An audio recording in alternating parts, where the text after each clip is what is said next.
Muy bien, vamos a seguir en esta segunda parte del curso. Vamos a hablar sobre planeación y organización. Ya les estuve explicando de qué se trata la administración con enfoque a tener resultados en las empresas, hablando de efectividad, y para encontrar esa efectividad pues estuvimos viendo lo que es el proceso administrativo que denominamos PODC.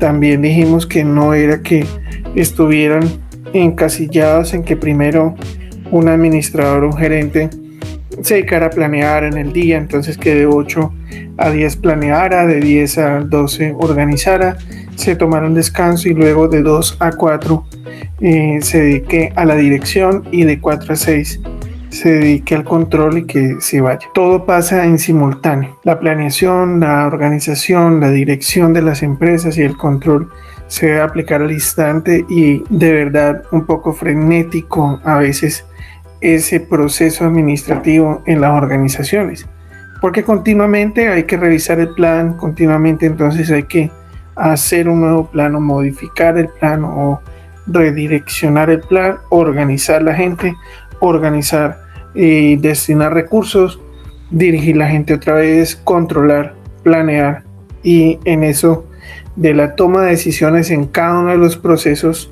o en cada una de las etapas de este proceso, pues allí es donde se mide la verdadera efectividad de todo esto que se llama administrar un negocio.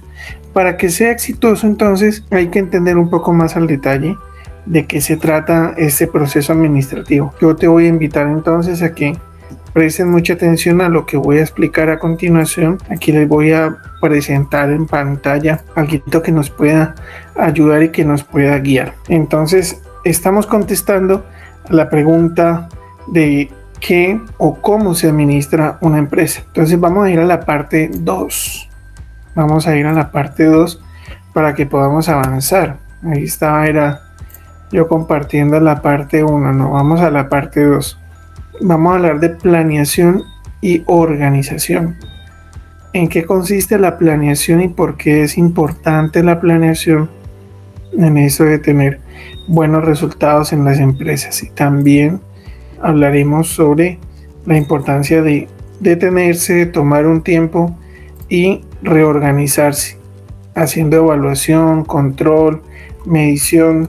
Entonces, en ese sentido, poder darnos cuenta si lo que estamos planeando y ejecutando de verdad está teniendo un impacto positivo en los resultados de la empresa. Ahora sí, entonces, sin más preámbulos, vamos a entender un poco de qué se trata la planeación, sí, en el marco también del registro que deja la administración en la vida cotidiana. Vamos a ir a la vida cotidiana y al tema empresarial. Vamos a ir en esos dos enfoques para que le encontremos sentido a estudiar esto de la administración. Yo les decía que como filosofía de vida, pues yo aplico la administración a mi propia vida. Entonces, estas dos partes del proceso administrativo yo lo aplico a diario, y es aplicar un plan y organizarse. Dentro de la personalidad o desde la perspectiva de la personalidad de cada uno de nosotros, pues encontramos que el temperamento define también qué tan planeador y qué tan organizado es alguien y qué facilidad hay de la aplicación de esos principios que vamos a ver a continuación. Entonces, hay estudiantes, hay empresarios que me dicen, no, es que yo no soy planeador, a mí eso de la planeación me cuesta, porque entonces improviso, porque no soy muy organizado. Entonces, digamos que para obtener mejores resultados hay que evaluar qué tantos hábitos de planificación y organización podemos adaptar a nuestra vida y a nuestra forma de gerenciar nuestro negocio. Dentro del marco de toda la planeación encontramos estas 4 etapas, ¿no? Planear, organizar, dirigir y controlar. 4 etapas que hacen parte de un proceso. Vamos a entrar a mirar al detalle qué es planificación y cómo se organiza un negocio, cómo se organiza una empresa. ¿Qué podemos planear? ¿Cómo podemos empezar a planear, por ejemplo, nuestra vida? Yo partiría de cómo planeamos, organizamos nuestro tiempo. Hay gente que dice que la administración del tiempo como término o como concepto no existe. Y de pronto pueden que tengan razón, porque pues todos finalmente tenemos las mismas 24 horas. Lo que sí podemos hacer, planificar en cómo organizamos esas 24 horas para que podamos tener ese rendimiento, esa efectividad que tanto buscamos. Para ello, pues hay una herramienta muy buena que en un cuarto video voy a explicar esa herramienta, que se llama plan de acción, y es encontrar en un esquema, en una tabla, cómo organizar las ideas y cómo darle sentido a esas ideas de resolución, ¿sí? Una de las cosas que debemos aprender es que debemos resolver, debemos gestionar, poner en acción el plan. Muchas veces hay gente que se queda en el plan, que se queda en la parálisis por análisis, y lo que debemos hacer es, sí, hay que planear y analizar las cosas, pero hay que pasar a la acción. Entonces, para poder pasar a la acción de manera organizada, vamos a definir qué es lo que vamos a hacer, cómo lo vamos a organizar, cuándo lo vamos a hacer, dónde y quién. Con esas 5 preguntas podemos resolver un problema básico o un problema difícil, o una situación que se presente, o con esas 5 etapas podemos desarrollar un plan a largo plazo también. ¿Qué es lo que vamos a hacer? ¿Cómo, cuándo, dónde y quién lo va a realizar? Teniendo esas 5 respuestas, podemos ahora sí aterrizar esas ideas que tanto circundan nuestra cabeza. En el manejo del dinero también puede aplicar esto. En el espacio y los bienes materiales con que contamos. Ese plan de acción nos ayudaría muchísimo a poder resolver esta dinámica con la que vivimos actualmente, que es la de poder resolver problemas empresariales, que es lo que nos atañe en este curso. ¿Cómo vamos a pasar de la idea a la acción? Aplicando ese esquema de qué es lo que vamos a hacer, cómo, cuándo, dónde, con quién. Es la mejor manera de pasar de tantas ideas. Muchas veces en las consultas que me hacen, me dicen que tienen muy buenas ideas, que tienen muchas ideas. Y de pronto mi trabajo es ayudar a aterrizar esas ideas, porque cuesta bastante aterrizar esas ideas a una realidad, a unos propósitos, a unos objetivos y unas metas. Y de eso se trata la planificación. Y de pronto uno de los trabajos que más realizo es eso, de aterrizar esas ideas, de poderlas darle un sentido, darle un orden y poder desarrollar una planificación que nos ayude a tener un mejor curso de acción, donde podemos responder esta pregunta, por ejemplo, donde veo este plan de negocios o esta empresa actual en los próximos 5 años. Yo conozco también empresas que llevan 5 o 10 años que no se han tomado el tiempo de hacer un plan, que les ha ido bien, claro, que venden, claro, pero se han dedicado a vender y a estar allí desarrollando actividades, pero como que llega un momento en donde no le encuentran sentido, o llega un momento en donde los problemas comienzan a escalar tanto que ya llega un punto en donde no saben más qué hacer. ¿Con qué? Pues han tenido un desborde en términos de tiempo, entonces ya no les queda tiempo, los tiempos de producción no cuadran, los tiempos de servicio no cuadran, o quizás el dinero es el problema y entonces los flujos de caja ya no existen, las pérdidas son notables, el endeudamiento es notorio, hay problemas de empresa existentes donde el espacio ya no da, en donde no saben si llegar a lo virtual o no virtual, si tener el negocio abierto o cerrarlo, si mantener la virtualidad o ir a la presencialidad, o ambas, no saben cómo administrar eso. Y donde no han podido darle norte a eso. Entonces, ya sean para una nueva idea o ya sea para una empresa existente, es importante generar ese plan de acción como herramienta.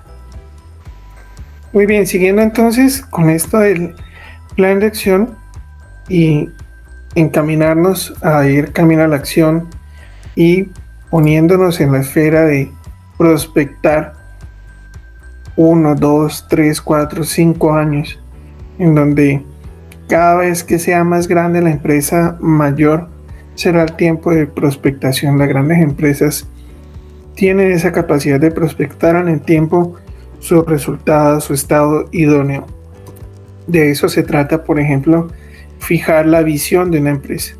Si la misión habla del propósito, la visión de una empresa habla del querer estar, del querer tener un resultado futuro. ¿En dónde vamos a estar en los próximos 5 años, por ejemplo? Entonces, ¿cuál es el punto de partida de un plan de negocios?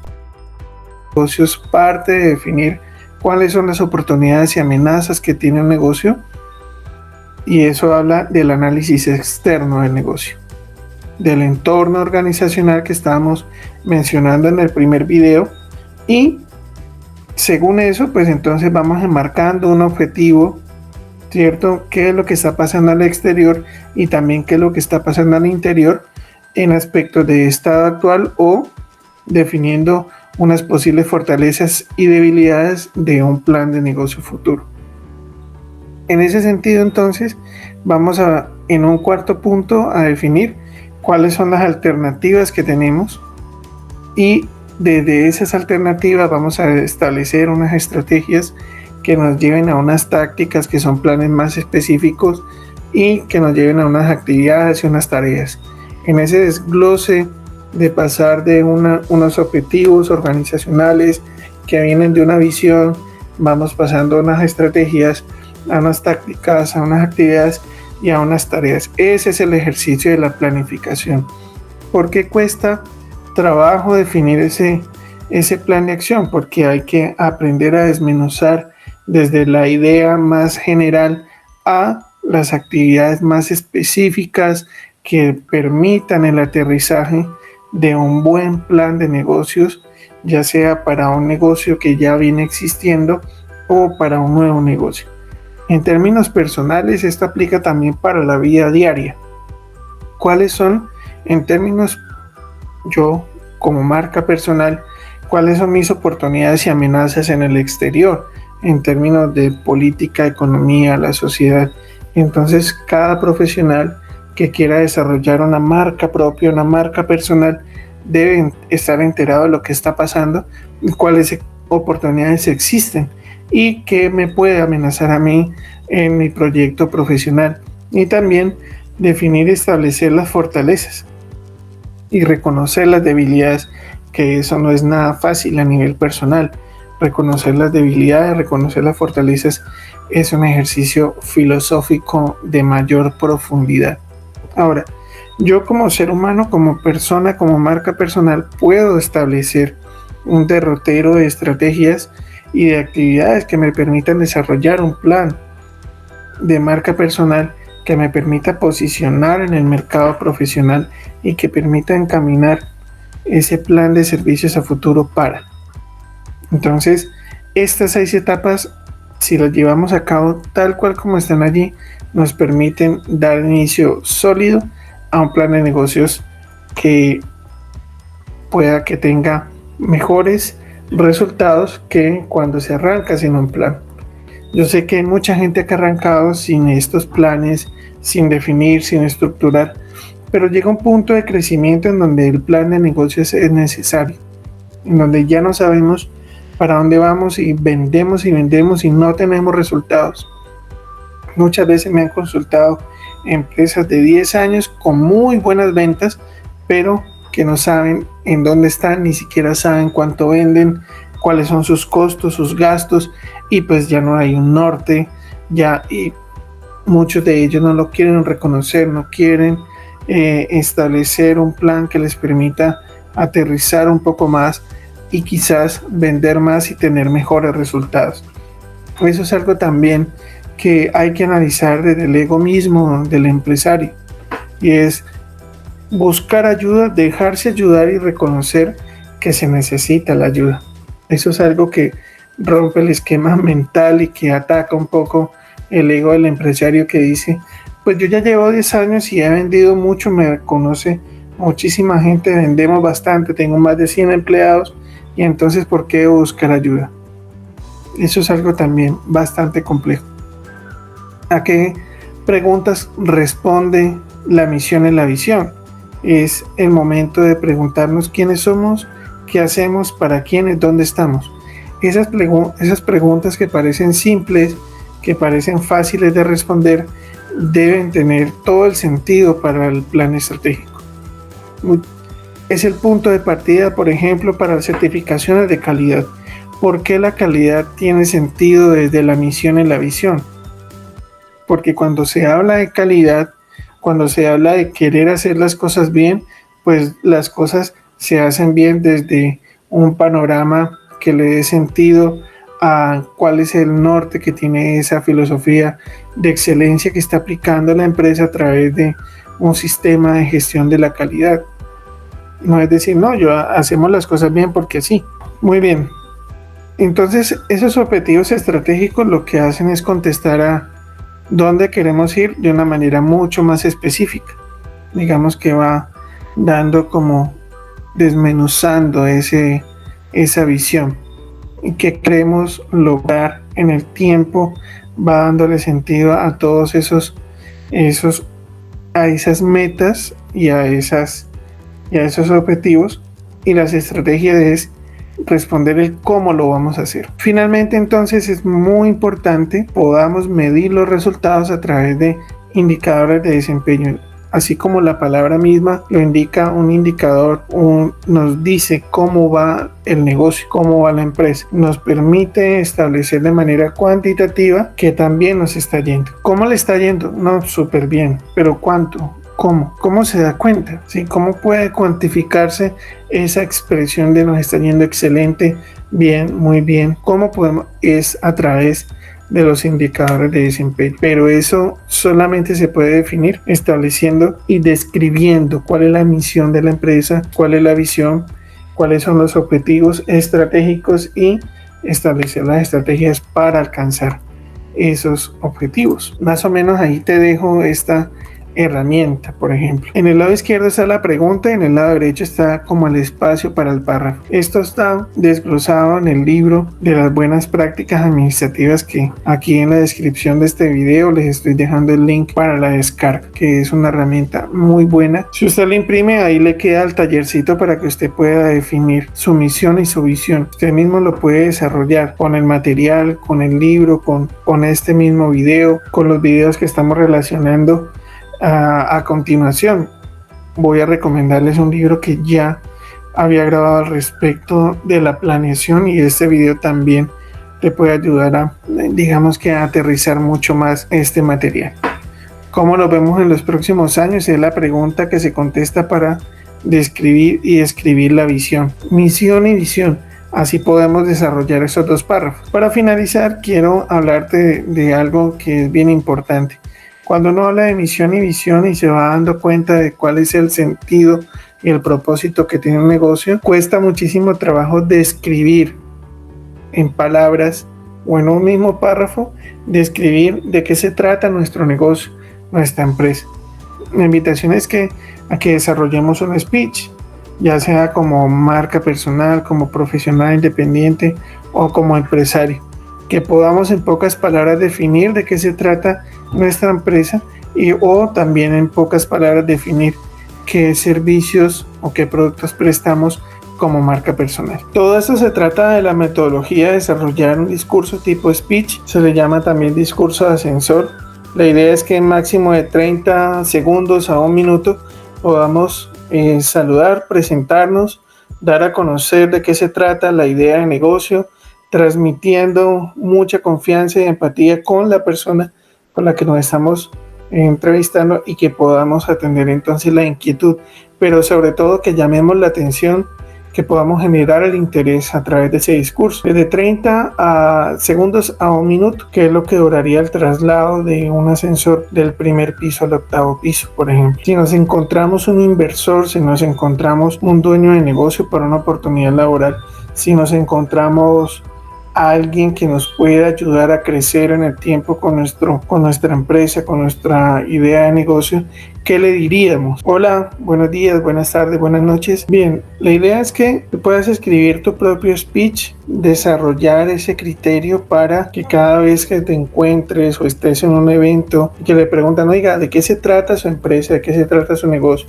¿O usted quién es y a qué se dedica? Se puede decir buenos días, buenas tardes, buenas noches. Pues mi nombre es Bolívar. Yo tengo como profesión ser administrador de empresas y actualmente desarrollo una marca personal como consultor organizacional. Me dedico al tema de la educación empresarial, a la educación emocional transmitida o reconocida a través de el ejercicio de saber cómo las habilidades blandas pueden desarrollar competencias en las empresas. También ayuda a las personas y a las empresas a mejorar sus niveles de servicio para una mayor calidad o una mejor efectividad en las ventas. Por eso he desarrollado 4 libros que le permitan a las empresas poder mejorar en esos procesos internos y poder mejorar en sus resultados empresariales para una mayor efectividad. Ese podría ser, por ejemplo, el speech de la marca personal que yo vengo trabajando. Ahora, eso también aplica para las ideas empresariales o para cualquier negocio. Muy bien, entonces acá también queda como el ejemplo de cómo debería ser la escritura, la definición de ese párrafo llamado speech, en donde vamos en la primera parte del párrafo a describir el proyecto, definir cuál es el producto o servicio de manera concreta, breve y concisa, sin titubeos, sin exageraciones, aplicando toda la realidad, siendo muy sincero y siendo muy honesto en lo que se quiere transmitir y sobre todo en la realidad que se está viviendo en la marca personal, en la empresa que se está promocionando. Muy bien, y ya para ir finalizando todo esto de la planificación, entonces es bien necesario que puedan acudir a este video que les voy a recomendar. El video 33 de mi canal de YouTube habla sobre cómo las buenas prácticas, empezando por la planeación, puede ayudarnos a tener muy buenos resultados. Para pasar entonces a la organización, que es la puesta en práctica de la planeación. En términos personales, a mí me gusta aplicar como filosofía de vida el tema de las 5 S, que va muy de la mano con el ejercicio de la calidad.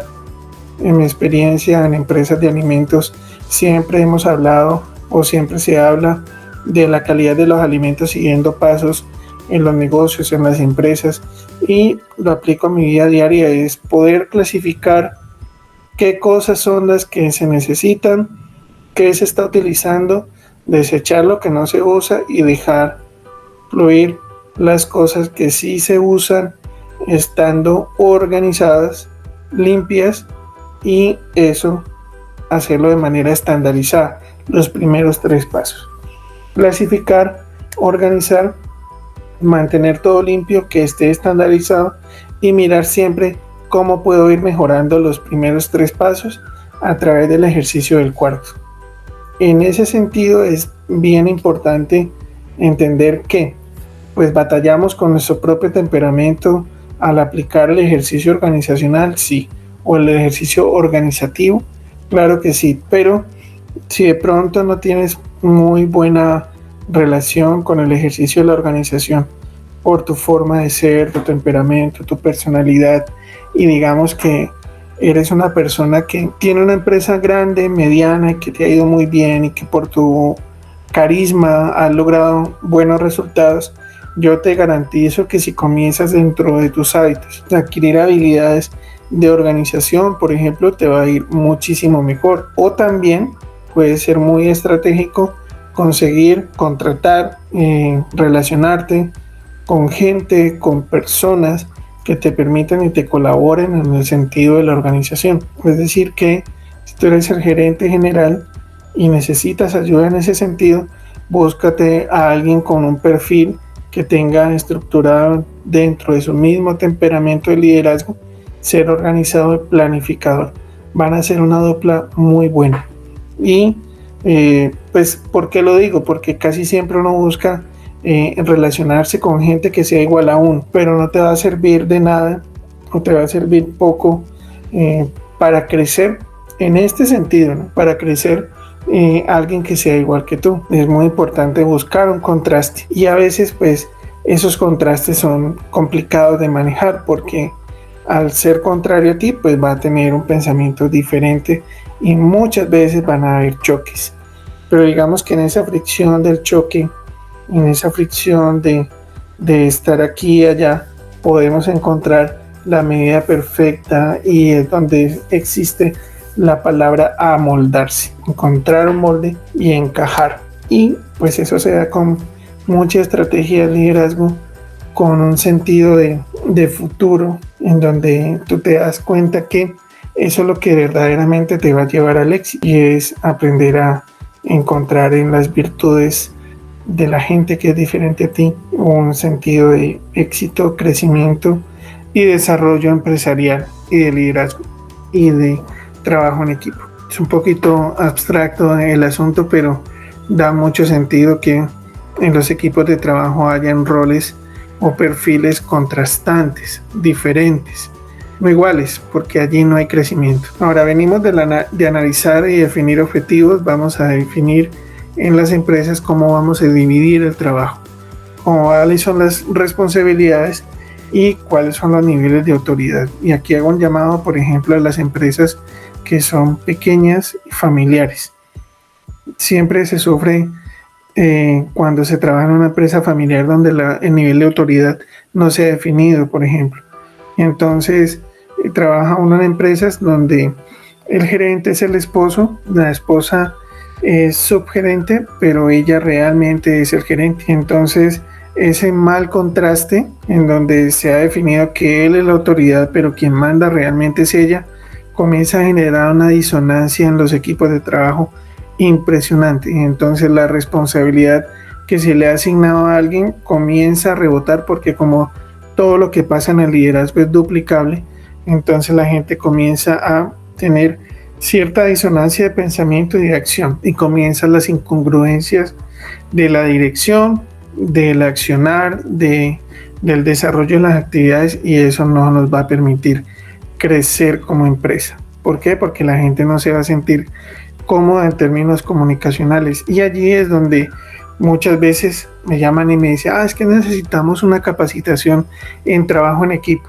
Y yo lo que me doy cuenta es que hay un liderazgo disonante porque no se han definido las responsabilidades bien y la autoridad.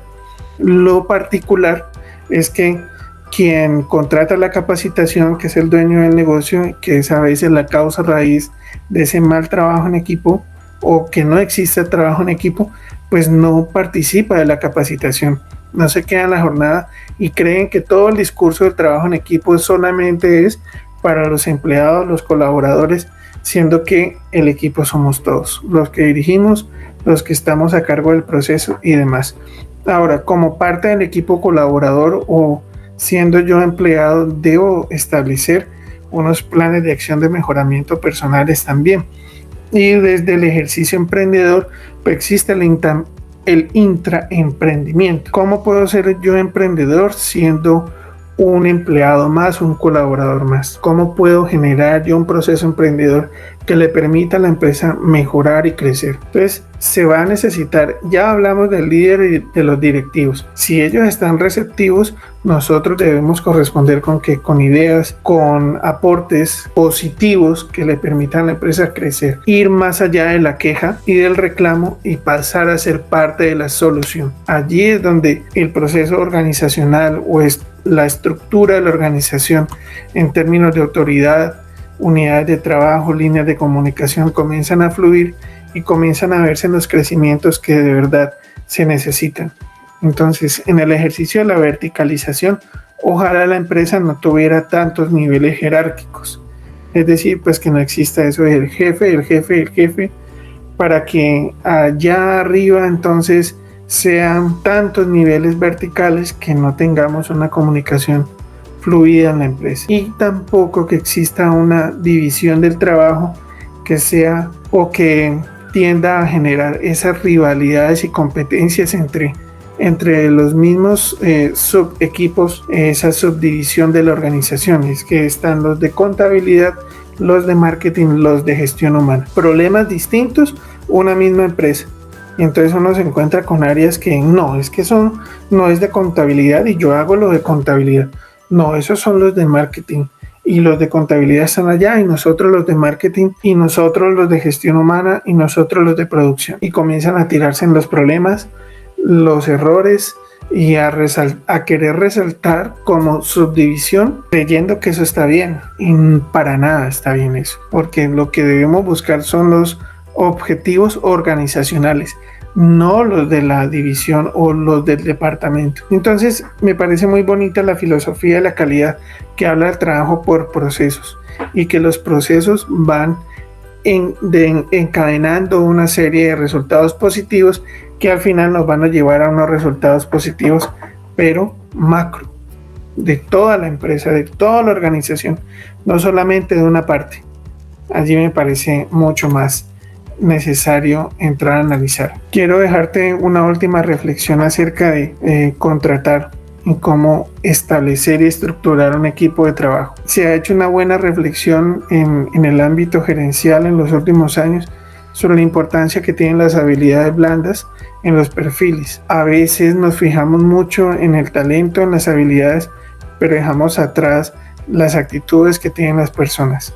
Y también es un llamado para todos los que somos marca personal para que atendamos muchísimo más los aspectos actitudinales, dándoles igual o mayor relevancia a los aspectos de las aptitudes o talentos que tenemos. Google ha sido un foco importante en el análisis por ejemplo, de lo que pasa en las entrevistas laborales. Se han hecho famosas las entrevistas laborales. Yo sé que también hay un sentido crítico frente a lo que pasa en Google, pero me gusta mucho este párrafo. Dice: el foco en las entrevistas laborales no es la formación académica, sino la reacción de las personas a diferentes situaciones. Por eso suelen ser procesos personalizados en los que, dependiendo del potencial del entrevistado, las preguntas pueden variar. Google es conocido por su filosofía enfocada en el bienestar de sus empleados. Por eso yo lo que hago en mis clases, cierto, es buscar que la gente pueda tener un interrelacionamiento entre un caso y la aplicación de la teoría del caso. No tiene ningún sentido que sigamos en la apuesta por la memorización o el desarrollo de competencias a través de aprender conceptos y teorías, sino de la aplicabilidad de esos conceptos y teorías a la vida cotidiana empresarial. En ese sentido, pues quiero dejar esa reflexión y quiero también dejar la reflexión acerca de lo importante que es el lado humano en las empresas, y que no vale de nada tener un equipo muy bien organizado si no atendemos su parte subjetiva, esa parte intangible que todos tenemos. Y es que si bien estamos organizando el equipo de trabajo, también hay que entender cuál es el papel de esa subjetividad, de esas emociones y sentimientos que comienzan allí a girar en medio de la organización. Y a eso se le llama cultura, a una serie de aspectos intangibles, modelos de pensamientos, de sentimientos, de emociones, de formas de ser, en donde el líder tiene una gran influencia, sí, pero nosotros también, que hacemos parte del ambiente de trabajo, pues vamos a tener un papel muy importante. Cada vez que yo visito una empresa, me doy cuenta por el ambiente en que se vive cuál es el tipo de liderazgo que hay ahí, si es positivo, si es negativo, cuál es el ambiente que se vive cada vez que alguien me atiende. Si yo encuentro servidores o colaboradores, vendedores o personas que atienden en un lugar y que no lo hacen bien, eso parte responsable es quien está allí. Si como servidor, pues hay que hacer un ejercicio de entender por qué es importante atender bien a los demás y tener una buena relación, pero también hay gran protagonismo del papel del líder y cómo influye eso que le decimos, nuestro mismo actuar con el ejemplo y el ambiente que se va generando entre compañeros, en los niveles de calidad en el servicio, en los niveles de calidad en los productos. Entonces, si tenemos un buen plan, hemos organizado muy bien las actividades y los recursos, pero entonces vamos a entrar en una parte bien importante, y es qué tanto influyo yo como líder y qué tanto tengo yo de responsabilidad como empleado, emprendedor o intraemprendedor en una organización. El protagonismo que tiene el sentido humano en las empresas.